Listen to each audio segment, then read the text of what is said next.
ची भजनं गातो, अभंग गातो आणि अव्याहत हे पुष्कळ आपण बघतो की खेड्यापाड्यातून कार्य चालू आहे. पण नुसतं तोंडाने बोलून काहीही मिळत नाही किंवा नुसतं वाचन करून काही होत नाही. ही काहीतरी अशी विशेष गोष्ट आहे जी आपल्यामध्ये झाली पाहिजे, ज्यामुळे ह्या मानवी चेतनेच्या पलीकडे हा उंबरठा ओलांडून आपल्याला पलीकडे जायला पाहिजे आणि ती गोष्ट फक्त कुंडलिनीच्या जागृतीने होऊ शकते. आता पुष्कळांचं असं म्हणणं आहे की मेडिकल सायन्समध्ये कुंडलिनी हा शब्द नाही.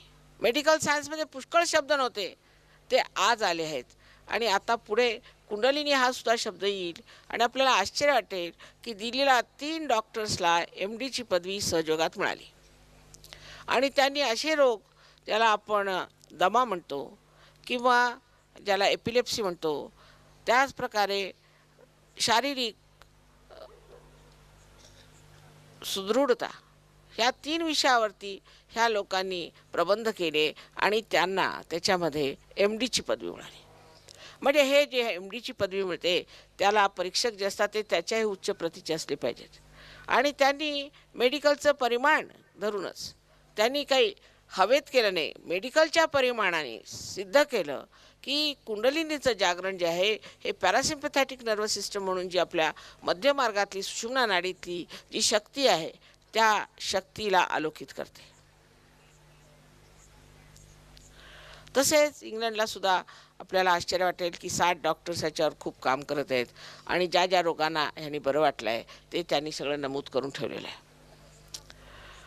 सर्वात मुख्य म्हणजे रशियामध्ये जवळजवळ 400 डॉक्टर्स सहयोग करत आहेत. सहयोगावरती खूप मेहनत घेत आहेत, कारण आज त्या देशामध्ये इतका पैसा नाही.